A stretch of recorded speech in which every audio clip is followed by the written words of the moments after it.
എറണാകുളം മഹാരാജാസ് കോളേജിൻ്റെ അവിടെ മെട്രോ നമ്മൾ പോകുന്ന സമയത്തൊക്കെ അവിടെ ഒരു ഹോക്കി പ്ലേ ഗ്രൗണ്ട് ഉണ്ടായിട്ടുണ്ടല്ലോ.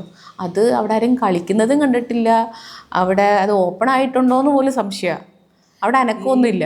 ഗ്രൗണ്ട് എങ്ങനെയാ അവിടെ വന്നേന്ന് റൂമിക്ക് അറിയോ? ഇല്ലല്ലോ, കറക്റ്റായിട്ട് അറിയില്ല. ആക്ച്വലി കേരളത്തിൽ ടർഫ് കളിക്കുക എന്ന് പറഞ്ഞാൽ ഭയങ്കര ഒരു പ്രിവിലേജാണ്. ഹോക്കി പ്ലേയേഴ്സിന് എസ്പെഷ്യലി ടർഫ് എന്ന് പറഞ്ഞാൽ അതിൽ കളിക്കുക ഒരു പ്രിവിലേജാണ്.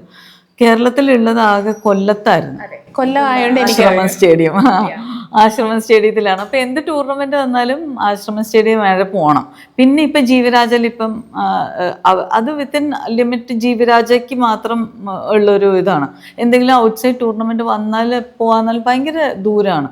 എല്ലാവരും പ്രിഫർ ചെയ്യുക കൊല്ലമാണ്. അപ്പം നമുക്ക് Ernakulam being centre of Kerala, രണ്ട് സൈഡിൽ നിന്നുള്ള ആൾക്കാർക്ക് കളിക്കാൻ വരാൻ പറ്റിയ എറണാകുളത്താണ്. അപ്പം നമ്മളൊരു ടർഫ് നമുക്ക് വേണമെന്ന് പറഞ്ഞിട്ട് എറണാകുളം ഹോക്കി ലവേഴ്സ് ഒരു ക്ലബ്ബാണ് ഇവിടെ എറണാകുളത്തുള്ള ഒരു ക്ലബ്ബ്.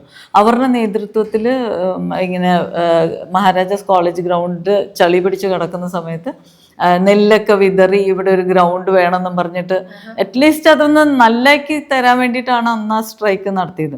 അപ്പോൾ പിന്നെ ഒരു ടർഫ് വരുന്നത് എന്നാൽ മഹാരാജാസ് കോളേജിനാവട്ടെ എന്ന് പറഞ്ഞിട്ട് മഹാരാജാസ് കോളേജ് ഗ്രൗണ്ട് ടർഫ് ആക്കി.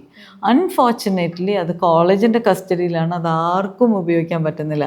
കോളേജിൻ്റെ പിള്ളേർക്ക് കളിക്കാൻ വേണ്ടിയിട്ട് മാത്രമുള്ള ഗ്രൗണ്ട് പോലെ ആയി.